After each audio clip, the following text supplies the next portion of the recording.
like that, Kathy Engelbert, the WNBA, the team owners, the Players Association, in the split of an instance, all of it can change. In a split instance, all of it can change. If this injury does anything, it should be a wake-up call to the WNBA, the Players Association, the team owners, that just like that, all this fanfare, all this interest, all this newfound attention on the league can disappear overnight. The world of professional women's basketball finds itself at a crossroads that nobody anticipated. In what feels like the blink of an eye, the sport's recent renaissance has encountered a potentially devastating obstacle. The ripple effects of a single athlete's temporary absence have exposed the delicate nature of the WNBA's recent transformation and raised serious questions about its long-term sustainability. The announcement regarding Caitlin Clark's muscle strain injury sent tremors through every corner of the basketball community. What initially appeared to be a routine medical update has evolved into something far more significant, a catalyst for widespread fan upheaval and industry soul-searching. The revelation that Clark would be unavailable for a minimum of 14 days has sparked reactions that extend well beyond typical injury concerns. Just announced that Caitlin Clark will be out a minimum of 2 weeks with a quad injury. Could this injury have been prevented? Can the Indiana Fever win without her? And what does this mean for the WNBA? This development strikes at the heart of what had become the WNBA's most successful period in recent memory. The league had been riding an unprecedented wave of enthusiasm, with television audiences reaching historic peaks and ticket sales surpassing all expectations. Venues that had struggled for years to achieve respectable attendance figures were suddenly experiencing the atmosphere of playoff contests during regular season matchups. The financial implications are already becoming apparent. Franchises that had made strategic decisions to relocate games to larger facilities now face the prospect of vast empty sections. The Chicago Sky organization, which had already been grappling with attendance challenges in their existing 9,000 capacity arena, now confronts an even more daunting scenario as their primary drawing card becomes unavailable. In the back, we know Caitlin Clark was lost yesterday to an injury for at least 2 weeks. Now, the thing about it is they're going to reevaluate in 2 weeks. And of course, man, these teams, I told you earlier, these WNBA franchises that moved games like the Chicago Sky to the, United Arena, you're screwed. You're done. You're cooked.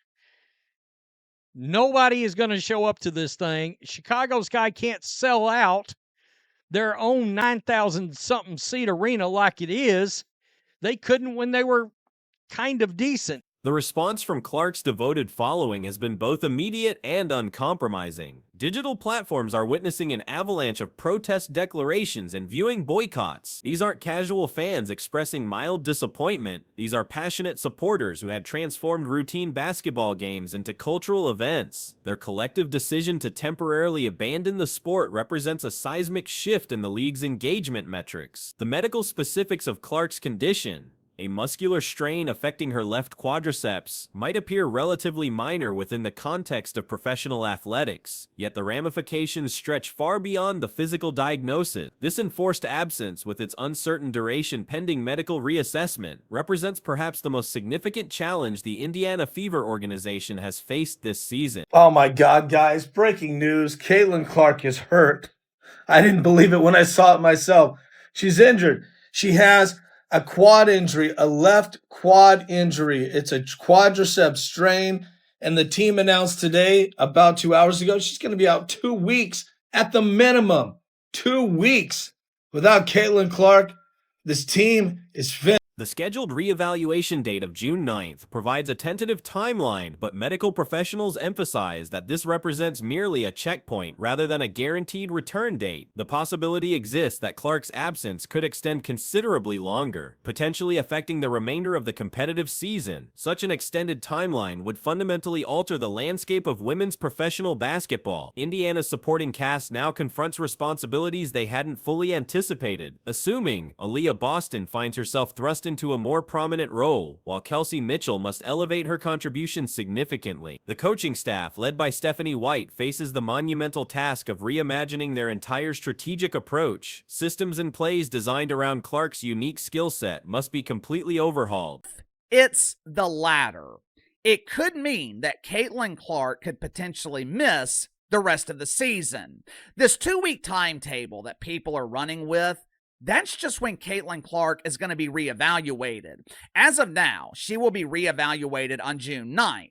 That does not mean, and it's highly unlikely, that June 9th or shortly thereafter is when Caitlin Clark is cleared to return. The broader context reveals just how transformative Clark's presence had become for the entire league. Her impact transcended traditional rookie contributions, evolving into something approaching a cultural phenomenon. The combination of exceptional on-court performance and magnetic personality had attracted attention from demographics that had previously shown little interest in women's professional basketball. Corporate partnerships and endorsement deals had proliferated around Clark's image and success. Marketing campaigns were being restructured to capitalize on her appeal. Television networks had adjusted their programming strategies to accommodate the increased demand for WNBA content. The entire ecosystem of women's basketball had begun reorganizing itself around this single player's gravitational pull. There's no way every team's going to come at them and try to take them out, especially without Caitlin. They're going to lose some games here, and that's going to set them back. It's really hard to believe this, but yeah, she's out. There's no other details. When did this happen? Could have happened in this game. We're not sure. Most likely at a practice yesterday. She's out for 2 weeks, man. The statistical evidence of this transformation was overwhelming. Television viewership had reached levels not seen in the league's history. Merchandise sales featuring Clark's name and number had created supply shortages across multiple markets. Social media engagement metrics showed exponential growth. The sport was experiencing mainstream cultural relevance that had eluded it for decades. Now, with their central figure temporarily removed from the equation, organizations throughout the league are scrambling to maintain momentum. Early indicators suggest that public interest is already beginning to wane. Advanced ticket sales for upcoming contests show concerning downward trends. The economic model that had seemed so promising just weeks earlier now appears fragile and unsustainable. WNBA news. Caitlin Clark is out for a minimum of 2 weeks with a quad strain, and our next question is, what does this mean for the Fever? So Cece is going to be missing the second Sky rematch since playing them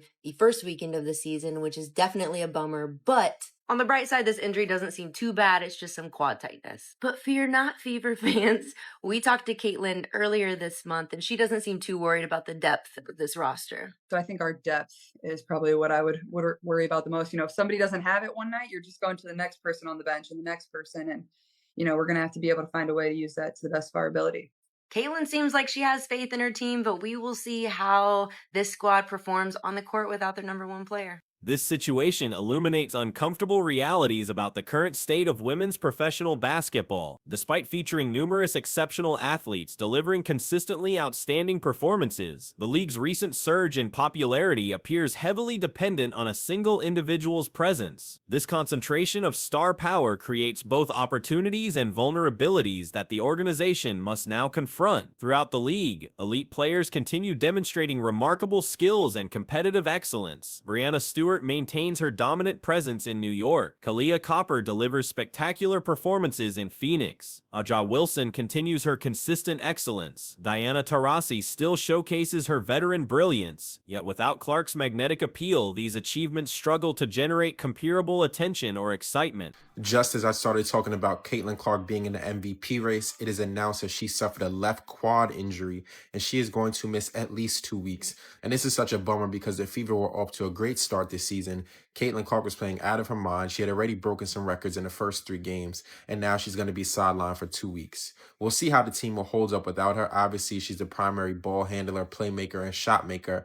So we'll see what happens. Hopefully they can sustain and just hold even at 500 or better, and she can get back and keep them in playoff contention. The disparity in media coverage and fan engagement reveals troubling patterns. When Clark was active, routine plays became viral sensations and minor confrontations evolved into major storylines. Her interactions with opponents generated countless hours of debate and analysis. The drama and controversy, while sometimes uncomfortable, served as powerful drivers of public engagement and media coverage. Without these manufactured moments of tension and conflict, the sporting discourse has noticeably diminished. Games proceed with greater sportsmanship and fewer contentious incidents, but the passionate intensity that fueled social media conversations has largely evaporated. The league is discovering that controversy, however unwelcome it might be from a purely sporting perspective, functions as an invaluable marketing mechanism. Turns out she's human after all, Dan. She's going to be out for at least a couple of weeks, it appears.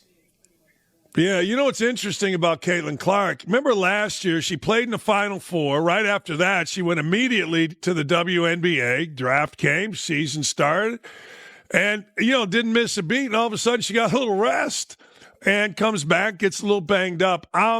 Angel Reese has positioned herself to capitalize on Clark's temporary absence, embracing increased attention and responsibility. Her performances have taken on heightened significance, and her post-game communications carry additional weight. The rivalry dynamic that had captivated audiences now feels imbalanced, but Reese continues developing her personal brand through consistent play and engaging public appearances. The much-anticipated rematch between Chicago and Indiana, which had been marketed as a premier attraction and potential ratings blockbuster, now faces significantly diminished appeal. Promotional campaigns built around the personal rivalry between Clark and Reese require complete restructuring. What was expected to be a marquee event threatening to overshadow other league activities has been reduced to a standard regular season contest. However, this crisis presents opportunities alongside its obvious challenges. The league now has the chance to demonstrate its depth and showcase talent that might otherwise remain overshadowed. Fans who discover other exceptional players during Clark's absence might develop broader appreciation for women's basketball that extends beyond any single athlete.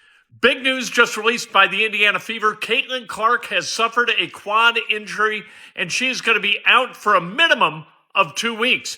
Really bad news for people going to games at home hoping to see Caitlin.